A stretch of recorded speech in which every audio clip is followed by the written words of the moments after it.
Timeless, the human experience through a quantum lens. Hello and welcome to Timeless, a podcast with me, Isabel Soden. And myself, Clive Hyland. Today we are talking about subjectivity and the human experience. Yes, we are. What does that mean to you? Going to start on you for a change. You're starting on me. Yeah. Well, subjectivity, as the opposite of objectivity is there being an absolute. Subjectivity is that everything is subject to one's own viewing, that there is no absolute in it. And I'm presuming the relationship to the human experience is that we all live a subjective experience. Yeah. So absolutely. It's about, that so much of us goes on the inside. And we've been preoccupied on what we produce in terms of behavior on the outside. And far too often we've limited our understanding of humanity to the objective. And the essential paradox is, of course, that intuitively we all know it's what goes on inside of us that really matters. And everything that we do on the outside is a result of all those mixtures of feelings and thoughts and instincts that create a behavioral result. Okay, So that's where we start really on the conversation about the subjective experience. And particularly, if we come to neuroscience on that, it's acknowledged in neuroscience and is labeled as the hard problem. There was a particular guy, I think it was in the 80s, David Chalmers, that gave it this label. And it's a recognition in neuroscience that whilst we've made huge strides in terms of understanding the brain and how it works, we cannot pin down the subjective experience. I can, in theory, look into your brain and use scanning devices to sort of give me information about, whether your brain is stressed or not, by which parts of the brain light up. But it cannot tell me anything about the actual experience that you're having. Whether this stress caused through some sort of, emotional challenge, or whether it's grief or whatever it might be, or whether it's a positive experience, inspiration or, appreciation of beauty. We can't pin that down. So once again, we're stuck with the problem that whilst we understand the tangible results that we can see, there's all the stuff that we cannot see that is the really important stuff that we can't nail down. And neuroscience is acknowledged that is a big problem. Now, again, some materialists would say, well, we're getting too hung up about this, that, again, back to the mind being an output of the brain, and that's all we need to understand. And I'm sorry, for me and a lot of other scientists, that doesn't stand up to closer scrutiny. And so that's where we begin, with this discussion about, so why is this link between the subjective and the quantum realm and all that energetic stuff that we really don't understand. Yeah. Okay, so starting point. Yeah, I just want to pick up on that. You say it doesn't stand up to closer scrutiny. Can you give me a top line on why? Yeah. So fundamentally, as I said, for people to claim that it's and these are neuroscientists that I love, because they give me so much information to build my knowledge. But to come to the conclusion that the brain it produces the mind is just not borne out by any empirical evidence. They would say, but when we have certain experiences of consciousness, when we become aware of things, you can see certain parts of the brain light up. But it's back to the comment that the technology does not have the speed of operation to say what comes first. And yes, we can see that certain parts of the brain light up in terms of particular types of experiences, but it doesn't say where it comes from and what drives it. So is it the way by which quantum intelligence, if you want to use that phrase, connects with the machinery of the brain and converts it into a human experience? Mm-hmm. Or is it the other way around? And nobody, again, can answer that. We just have a certain amount of science that throws a certain amount of light on it, some of which is contradictory, and then you're back to people's beliefs and what they want to see. And that's the whole point. Everything in life is ultimately about what we want to see, what we feel we need to see in order to survive. Yes, and that sort of the delineated, we know up until this point doesn't mean that is all there is. No. That is just, this is the extent of our knowledge. Yeah. But the question exceeds that boundary. Absolutely. And of course, we're back to the previous disciplines, philosophy and more recently psychology is, absolutely strives to understand the unconscious world, because it's acknowledged and understood. The key breakthrough with the likes of Jung and Freud was getting the unconscious on the table. Yeah. Up until then, it was mainly about psychiatrists. And one of the statements is like Jung put the psychology into psychiatry, right? And what that means is that up until that time, there was a very objective approach to people with mental conditions, mental difficulties. They were shoved away into asylums, and they were almost like objects to be experimented on. You did things to them. You did not do anything to understand their experience. And it was the Jung and Freudian type psychology that came in to sort of say, hold on a minute, you need to understand the person's experience. Now, I think, where people like Jung went wrong, where they tied it, like Freud in particular went wrong, they tied it to certain very rigid models, and that doesn't work for me because we now understand more. So it was too great a sphere of influence. Yeah, that's right. It was trying to nail it down to just a couple of key factors sort of thing, but the idea nevertheless of saying, look, everybody's story is relevant. To understand the person, you have to understand their story, the story that they're telling themselves. And neuroscience can't do any of that. Mm-hmm. All it can say is this is how the brain is involved. And that's fantastic, right?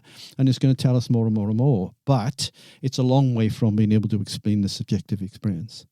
And that's not necessarily bad news, because one of the danger rabbit hole here, but one of the benefits of that I would see as a benefit, it keeps AI out.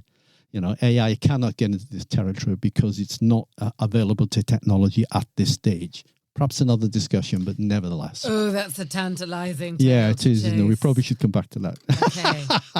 Okay. Everyone's seen that white rabbit. Yes, that's right. Yeah. Careful. I was running after it for a moment there. Yeah. It's one. Okay, I'll put a pin in it. Right. So, for the moment, let's stick with the whole explanation of the subjective experience. Okay. People, I think, will find this highly relatable.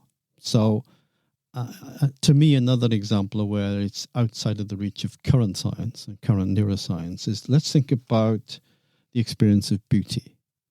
Now, the beauty, experience of beauty and art and inspiration and all that type of thing is an area that's getting more interesting to neuroscience. So they're sort of thinking about how can we tackle this. But again, it's a declared area of interest rather than something we're nailing down at this particular point. But we all know that's very much an internal experience. Whether it's a connection with a beautiful, piece of art or an experience of nature, it's something that's about resonance. And I think most people can relate to that. Something happens inside of our bodies. I think it's very embodied, that makes us feel special and makes us feel connected. In those moments, it's back to this feeling that we talked about in spirituality, which we feel a part of something bigger. Yeah. And I think that's well beyond the boundaries at this stage of real scientific understanding. Okay. So again, we have illustrations where it's permissible to bring the intuitive to the table as we piece together this mosaic of understanding, and recognize that information and how we appreciate beauty is a key part of who we are. Yeah? So it's saying that subjective deserves to be at the table, but equally acknowledging we cannot reduce that. We can't have a reductionist approach to that just takes it into the scientific arena. Yeah, so the physical effects of the way that beauty resonates with us, whether that's art or nature, but things that are objectively termed beautiful, ? In our conversation of subjectivity? Well, I mean, I guess we use those terms, but I think most people recognize that beauty's in the eye of the beholder, as it were, that we can look at the same things, and that's where we can acknowledge that sometimes a person A will think is beautiful and somebody else won't. And it's particularly, that's why the challenge, I think, of, some of the impressionist art and things like that and sculptings is that it will resonate for some people. It won't resonate for everyone. And even for those for which it resonates, it'll resonate for different reasons. Right. And those explanations are not rational explanations. It's something about a total experience between mind and body where we feel connected and we feel grounded. And I think that's with something bigger. Yeah. Okay. What's the big thing? Yeah. Well, it links it back to the spiritual thing. I think there's a great analogy for this. So when we experience art, it's a point of connection. Okay. Art, beauty, the same thing. And if I link that back to our perceptual systems conversation we had a few sessions ago, it's like for that moment, that becomes a point of focus for our experience. That is a catalyst for us to experience something, okay? When people struggle with the whole idea of so we co-create the universe through our perceptual systems, a way to think about it is to think about a blind man walking up a street, okay, with a white stick along the pavement. The beginning of his perceptual experience, and therefore his total experience at that time, is the point at which the stick meets the pavement, right? So at that point, it triggers in his or her mind the imagery as to what his or her environment is, and therefore how they interact with that. See? And that then spreads across all the conversations we've had, not only about our interaction with the universe, but also with our interaction with things like points of beauty. They become a gateway again, it seems, to something that's going on behind that beauty, if you like, that is created for us that we can interact with and then gives us a particular, grounding experience. Does that make sense? It's a tricky one. No, it does make sense. Yeah, okay, yeah. Cool. Yeah.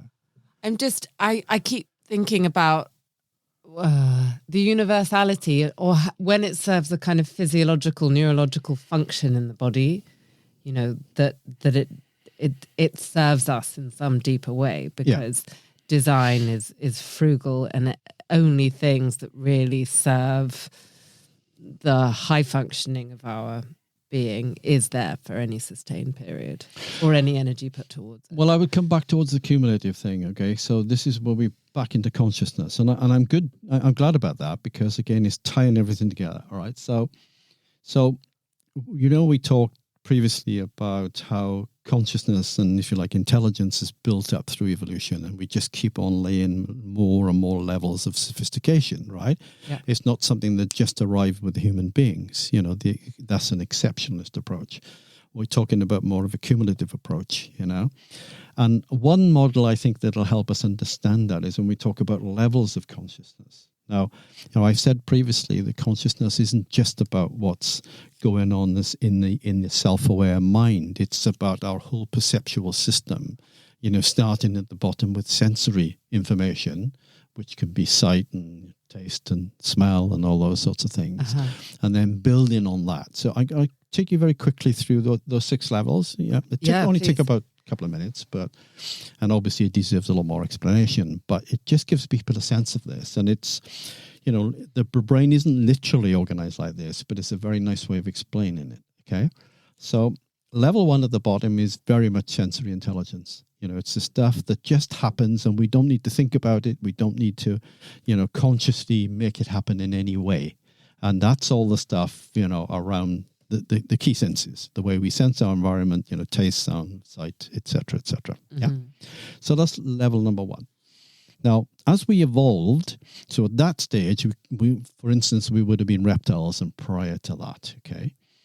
The mammalian phase then was all about taking that level of intelligence to emotional intelligence, okay? So the key role of emotions is to connect us, to bond us, and to motivate us to act in groups.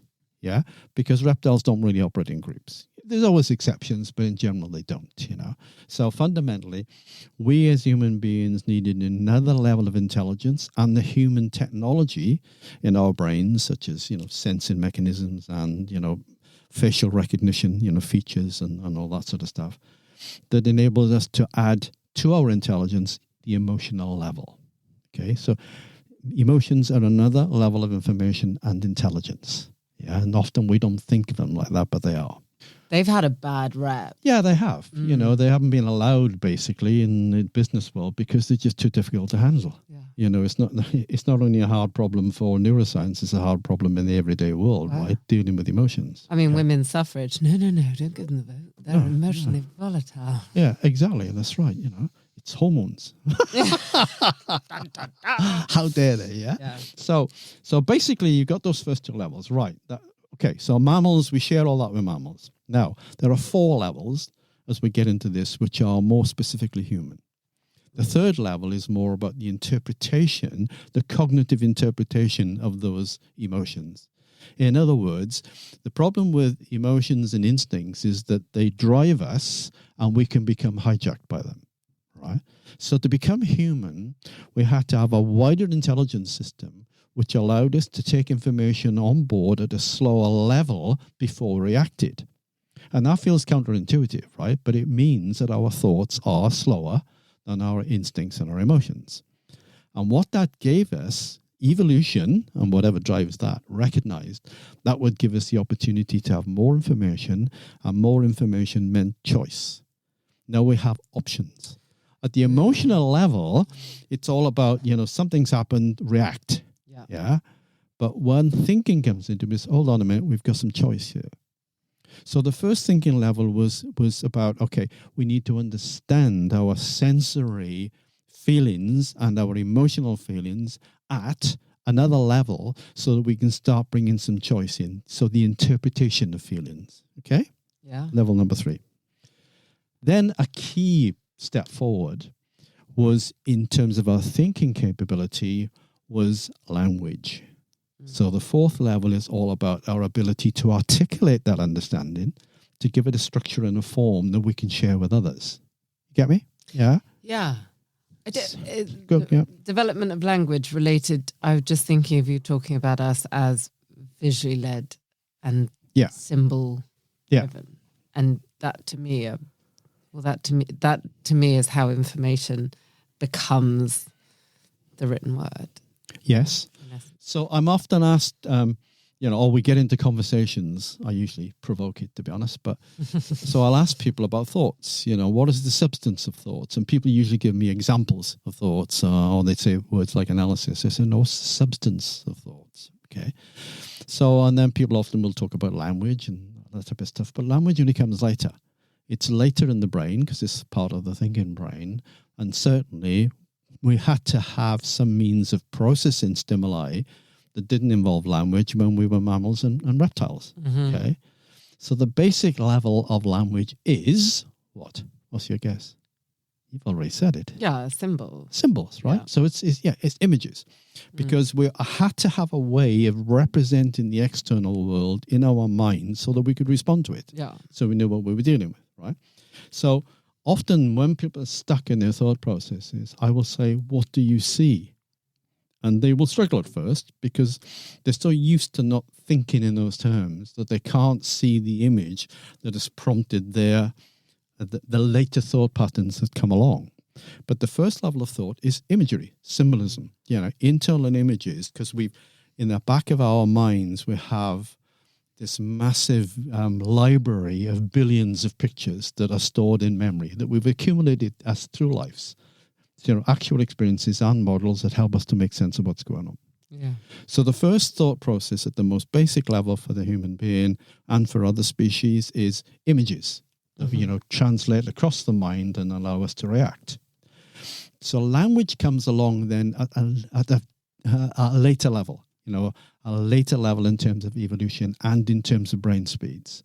Okay. So once we've converted an image into a wider form of intelligence, the thinking brain enables us to articulate that through language. Now we've got something we can share.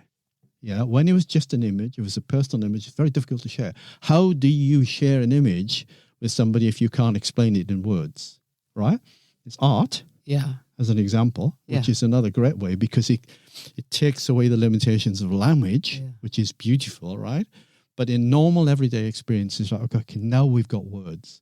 And that's why language obviously is such a huge differentiator between us and other species. Yeah. We know there are controlled noises for other species, but it's nothing like what we can handle, right? Nothing like it at all. Do other species mark make? Do they what, sorry? Mark make. I don't know what you mean by that. Make marks. Oh, yeah. Sorry, I thought there was some technical term. Mark make. Yeah, they can, but I don't know. So that's more related to images, I guess, rather than sort of language. Tier below language. Yeah, that's right. But they are communicating. Absolutely, because clearly that was there first. So not having the ability to share through language, they had to have other mechanisms of sharing, right? But us as human beings, we found this sophistication in terms of language, which means we can explore things and push our level of understanding to a much higher level. Yeah. Okay. So that's level 4 in terms of this model. And there are 2 other models, okay, which are all to do with different levels of thinking. So level 5 then is really what I would call complex problem solving. Okay, so it's really using the stuff that we've understood in terms of interpretation of emotions and senses, going through the language to articulate what we're thinking, and then being able to process complex problems. So basically the way that the human brain has evolved has been the development of the cortex. The cortex just got bigger and bigger, and we squeezed more and more into the skull, created greater connectivity, and it gives us that opportunity to really look at all sorts of options before we respond. Yeah, that makes sense. Yeah, okay. And then the final level is just another step again, but let's call it higher thinking, right? So it's different to the complex problem solving, which tends to be more deductive. Again, is taking analysis, breaking it down, and deciding what's the appropriate action. Yeah, and this is more the inductive stuff, and that's where we open up and create that imaginary or sensory experience connection with the world and what's going on around us. So it's the world of imagination. Yeah, it's the parietal lobe. It's called the top of the skull, one part of the cortex. And that allows us to open up our understanding and our imagination, because it can call on other parts of the intelligence system, such as it interacts with the emotional system to give it like energy to think outside of the box and all that sort of stuff. So it's a place where we can take our thinking to another level. And we can recognize that in terms, again, the different parts of the brain that light up with those different experiences. Yeah. So the whole point of explaining that model was to say, look, here is another example of how consciousness, they're all forms of awareness, right? Yes. Yeah. And it's not about just having something consciously in mind. It's about all forms of taking intelligence from our environment and interacting with that environment, down from the basic level of using images to process information as a base animal, up to this highly sophisticated interaction with our environment through higher thinking processes, which allow us to really use all the information that's available to us. And another point against that sort of human-centric view of intelligence, you're talking about a reptilian and a mammalian brain having that information exchange with its environment. Absolutely. And that we never leave that behind. We just build on top of it. Yeah. We we're blowing up the balloon, the basis, the capability is always there, but we've blown the balloon up so that we're filling it now with more and more intelligence, so, other species, animals will have levels of cortical processing, because that's where we process sight and things like that. But it's like nothing like the level that human beings have. So what we've done is we've learned to utilize that space, and therefore to make the most of that potential and to become higher beings as a result of that. But so the connection back with consciousness and the subjective experience is therefore to say, look, it's not helpful to think, are other species conscious or not? Because to me, everything says, of course they are. Yeah. It's just the level at which they are. Plants are aware of their environment. Yeah. Yeah, which for some people say, what? That doesn't some sense. But a leaf moves towards the sun. Yeah, exactly. Yeah. Because they're using sensory information in order to respond. They need to absorb light in order to survive, right? Chlorophyll and all that, and to transform it into energy and nutrients. So everything in life experiences its environment. And then it's about what label do you use to put on that. And it's perfectly plausible to say that's a form of consciousness. It's an extended view of consciousness by which you do interact with your universe, ultimately. Because, I absolutely believe that animals do.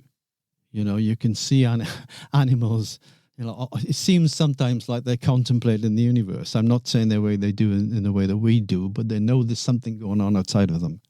Clive, do you think subjectivity sits singularly in the human experience? Absolutely not. So that plant reaching to the light, that is a subjective interaction with their environment. It begins with a subjective interaction, I think, because it's almost the opposite. It's almost like objectivity only sits in the human experience. For me, you see, there's behavior, there's behavioral responses, but they're all driven by what's going on at a subjective level. Yeah. If you think the basis of, a large part of, so 95% of the information processed in the human brain is experienced at the unconscious level, only 5% conscious, right? And a big slice of that unconscious processing is instinctive and emotional, okay? Yeah. So that's always been there. That's why I come back quickly and say, no, it's absolutely is the subjective experience, because that's what other animals have. What they haven't had is the ability to bring that to a level of conscious awareness. Maybe that's a better term, right?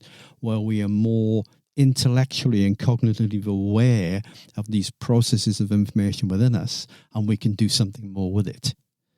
Animals can't do that. They just have a sensory input, that they convert into action. So nevertheless, it's very much subjectively and unconsciously processed, and then gives a behavioral result. Yeah, I want to have a punt at something. Yeah, go for it. Yeah, brilliant. So my feeling of the quantum, the connected bit, the bit where there is intelligence in every part of the energetic sphere, which encompasses all elements of life. Yes. That experience of being energetically is more objective than when we humans go into our conscious brain and make sense of our world through the stories that we put, the different iconography on our desktop. So that, and I think going back to that computer analogy, if most consciousness lives in the realms of the dots and dashes of computer code and that information, we're the ones who live this very subjective experience of the envelope icon on the desktop. So could you argue that they have an objective experience and we have a subjective experience? No. Not for me, right? Was I diplomatic? Was I careful? Did I handle you sensitively there? No, you just waited me to finish. Look, a lot of it is the way we look at it and the language that we use, okay? But to me, it's not an objective experience. It's a subjective experience, as I've explained, the reasons why. Yeah. It depends how you use the word objective, I think. I don't know whether you're implying that somehow it's more real. I'm not sure. I think the trick for me is that we know that we can... If we move at the subjective objective bit for a moment, their experience is very real. It's there, it's moment to moment, and it happens. As human beings, the downside of having all these intellectual levels of understanding is that we can create new worlds and unreal worlds for ourselves in that space. And that can be the world of denial or delusion. We start to see the world in the way that we want to see it rather than the way it is. Oh, yeah. So the subjective, objective bit is tricky, but for animals, it's very real. And it's ironic, isn't it? Because, we've created something at the cognitive level, which is unreal in many ways. Yeah. We've constructed our self-stories around what we want to believe. Yeah. And I think I'm probably like taking a philosophical definition of it where something objective has an absolute truth behind it and subjectivity is one's individual take on it. And so... But there's no such thing as an objective proof. Well, I don't think there is. Well, that's what we've talked about, isn't it, really? I know it sounds like I'm being obstinate there, but that's what every other conversation we've had is that everything ultimately is down to perception.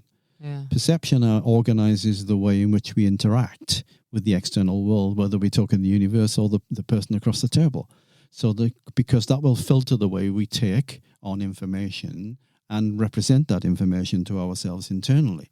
Okay, so there is no argument, as far as I'm concerned, for an independent reality. So there's no sliding scale of subjective to objective. There just isn't objective. No, there's nothing that gets us to a point of objectivity. No. We don't even know what objectivity is. It's just the way we've chosen unconsciously to interact with the world. We didn't go out there and sort of say, okay, I'm going to decide to interact with the world this way. You know, our genetics started off on that path, and then we collaborate as societies to see things in a certain way. Yeah. You know, but as we've talked about, the danger is that we're all buying into an illusion that isn't real, and that's okay, except there must be other opportunities that we're choosing to ignore. Yeah. So why not explore those other opportunities? But also, you know, we are the stories we tell ourselves. This is the story that society has told ourselves, you know, has reinforced of us. Right. Now, so we've got that hugely challenging word, self, coming back into it. So what's the self? I thought it had all been a bit light touch. Yeah. So what's the self to you? Ooh. It's great to get revenge now. The self is the story of my identity. Yeah. And is that a story you can rely on? Oh, no, I'm a totally unreliable narrator. But can anyone rely on a story of themselves? No. But also that it is, you define it and it is defining. So it's sort of... iterative. Yeah. Yeah. So there's a very clear evolutionary purpose for the self. You know, evolution, again, this incredibly imaginative and clever mechanism, whatever it is, worked out that we needed a sense of self because that gave us agency. So a sense of ownership, basically, that we can do things, we can impact what's going on. Mm-hmm. Otherwise, we are just robots, and therefore we're a much narrower response to our interaction with the world, and therefore we learn more slowly, etc., etc. Okay, so the sense of agency is really important. But from a psychology and neuroscience point of view, we can be very confident that when we construct our stories, for instance, we look back on memory and are hugely influenced by the way we feel now. Okay, so memory doesn't stand up as a reality in its own right. We search our memory from a point of view of, you know, for instance, a positive or negative bias. Okay, so we will construct previous experiences in a way that suits the way that we are feeling and looking now. Yeah, we put the prompts in the search engine filtered by our current. Yeah, absolutely. You know, so it's all about, so what are we looking for? And if instinctively we're already made our mind up that this is going to be a negative experience, so we'll look for the negative evidence that presents the same conclusion because we're comfortable with that. Okay. Now you can take that to an overall self level, because it's like we have decided to adopt and adapt a story of ourselves as we've gone through life, because that's the way that we connect the pattern and information that sits in our memory. All right. Now, yeah, we need that, because without it, probably we'd be pretty insane. You know, we wouldn't make sense of life. We need a sense of continuity. But on the other hand, it can trap us in a state where our story no longer serves us. Why do we need a state of continuity? Why are you putting your hand up? I don't know.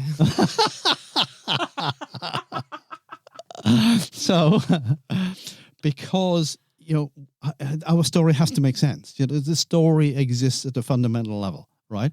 Because if there's no sense of continuity, it can't make sense. It's like, well, why was I one thing over there and another thing over here? And we're sense-making animals, yeah, we're absolutely. storytelling animals. Yeah. Things need to take a shape. So We have it's to all the bundle our sense data into Exactly. packages. Again, it's a model, so the self is a model, effectively, a psychological model that has an evolutionary purpose that says, this is who I am.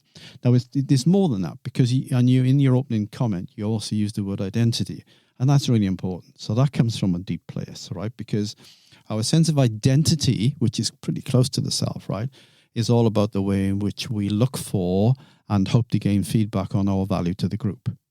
So, we all need to present ourselves in a way that's sort of, right, the group wants us to belong and we want to belong to it. And in order to achieve that, I have to offer value to the group. And my identity is a representation of that value. And if that works for me and I get feedback that this value is appreciated, that puts me in a good place. But also when I recognize that identity isn't quite working, it's up to me to respond and adjust that identity in a way that still serves the group. But I'm saying that the downside is we can get trapped in our own stories. And, the coaching part of my experience often has encountered people who sort of got to a place in a career type sense where they sort of wish they'd never got there. They don't know why they got there. They were driven by other people's agendas, often well-intentioned advice, but, it was about being seen to be successful, having material success, rather than really connected with what their passions were. Maybe those things weren't clear at that time, but nevertheless, ultimately, sustainability is about working with the stuff that you believe in. It's back to the resilience point. So we could be telling ourselves a story that, for instance, we have to be externally successful. We have to have the big house, et cetera, and all that stuff. But actually, we may be crying out for an internal experience that's totally different. That is about freedom and art and expression and all those things. Yeah. But if we go down that route, we can't present material success because you can't earn so much money at it. Yeah. Et cetera. I'm not saying that's right. I'm just saying that's the thought process. No, but it's the great example of the sort of the floating disconnect between the internal drivers and the external motivators. Yeah, what you present and what you truly feel. Yeah. And there's a point where they're so out of balance that one of them breaks. Yeah, no, exactly. And again, with this sort of coaching type experience, that's why I always encourage people to get more familiar with their body and the sensory intelligence that sits in the body, because you can fill yourself up here in your brain, in your intellectual space, but the body can't be full because it's dealing with the source information, which is sensing its environment, both in an instinctive and in emotional sense. And if you can, for instance, if you are disappointed in your own reactions sometimes, and you've mishandled situations, and you come away sort of thinking, that didn't I nearly swore then. That didn't go to plan. Okay. After you've gone through the phase of blaming everyone else, which is a normal starting point, and you come back to yourself, it's about, so what happened? What was the chain of reaction? So I help people to understand, the differences between instincts and emotions and thoughts and all that stuff. But it all, what we get is triggers in the body, and we get signals in the body that tells us where the truth is. So we may be trying to say to ourselves, I handled that okay because everyone else was a pillock. That's the only way I could deal with it. But our body is saying something different. It's feeling anxiety, it's feeling disappointment. And we need to deal with that. We need to acknowledge that and to sort of say, okay, so come on, I didn't get that as right as I could have. And if I could have got it better, this isn't for other people, this is for me. Yeah. It makes me feel good about myself, and I know I'm on the right path.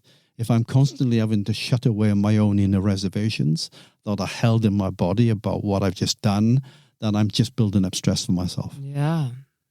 Alienating. Yeah. Because you're shutting away the truth. Yeah. And there's a lot more truth, I think, in the body sometimes than in the higher parts of our mind. Amen to that, Father Clive. Yes. May we all be grounded in our body's gone from nerd to guru to a priest figure now, is it? It's only because I say amen. Do you know what? I say that. I use religious phrases quite a lot. Yeah. And as an atheist, Yeah. So my reaction, I don't like the word atheist because it shuts people out. It says, it's not because I want you to believe in God. I want you to believe in something. And too often the word is atheist, I think, for me, so this is my personal experience of that word, is that it sort of says you don't believe. And I think, everyone needs to believe in something. So I'm scared for you when I hear the word atheist, but that's not what you're saying. No, I have a that's deep my sense reaction. of divinity, but I don't believe in any. Yeah. I don't believe in any of the narratives of organized religion that are. And I totally agree. Put in front of me. Yeah. But that is just really powerful language, isn't it? So, so that's about me spotting my reaction to that and working out eventually. Well, that's my issue, actually. Yeah. And I've got to work that through. I mean, what a brilliant example of the subjectivity of the human experience. Precisely that. It's when I've mentioned these neurodiverse people before and trying to help them get through their stages of anxiety that they inevitably experience. Part of the learning and way forward is to say to people, it's not about right or wrong. We're always taught from the beginning that everything's about are you right or are you wrong, okay? And there's value in that in terms of in the value space, what I mean by emotional values and all that. We have to have a sense of right or wrong. But we're so hung up on are we right? And, we defend the right to be right. But nobody's right and nobody's wrong. We're all just collecting information. And I find it, my little kiddos, 5 and 7, and they're sitting at school and their curiosity, their hunger. Gorgeous, isn't it? Hunger to learn. Yeah.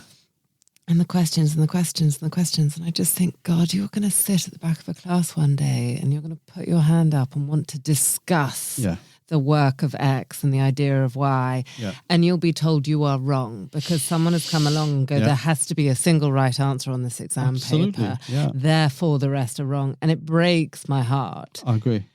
Because curiosity, which is the, source of all... Yes. confidence in the face of the unknown and creativity and innovation and just it is the place at which we flourish and it gets closed down by this kind of it's a great example of linear thinking. We're trying to challenge because I would argue in that case then it's better to be wrong but have really worked out why you're wrong rather than to be right and not understand why you're right. Make a case for it. Yeah, exactly. I know when I was at university, the big difference between going through from A levels to university was to be given the opportunity to argue a case. It was all by rote really at A level, and I got bored with that.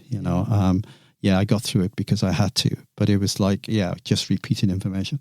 But when you're asked to construct a case, that was my first experience of, hold on, I can take ownership of this information and start to put it out there in a way that gets a response. And that was brilliant. See, then I had a different relationship with that information. I feel like we found another rabbit tail and it's down a hole. True, yeah. And I think it has an amazing relationship with the other. Alice, Alice, where are you?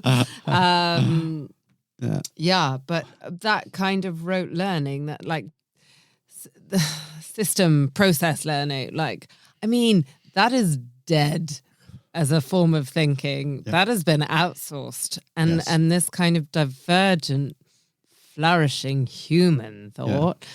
The idea that that is extracurricular is just madness. It's all we need anyway. Can I just say something? Yes, you can. We close, and it's nicely lines up the next conversation we're going to have, which is more about organizations, and so I don't refer to AI in that sense, okay? Because basically anything that's, let's say, learned by rote, that is repetitive and basic cognitive processing, straightforward stuff, AI is going to take all of that. Yeah. So what we're left with is things like emotions, instincts, and reflections and imagination, all that AI, it cannot do. And it's a long, long way from being able to do. So the essence of the human species is going to move because of what we created in AI. And that's nothing to be feared. It's something to be understood and dealt with. Mm-hmm. But more than ever, those non-linear capabilities that we have to connect things are going to be, and to bring all forms of information and intelligence to the table are going to be more and more important to the human species, because we have outsourced the rational processing stuff. And what we're getting left with is the stuff that is uniquely human. Yeah. That bandwidth of what's uniquely human is now narrower. Or should we talk more about this next time? Next time, I think, yeah. Great. It's ice bucket time again now. Yeah, I'm going to go and cool down my inner motor, and we'll see you again soon for more Timeless.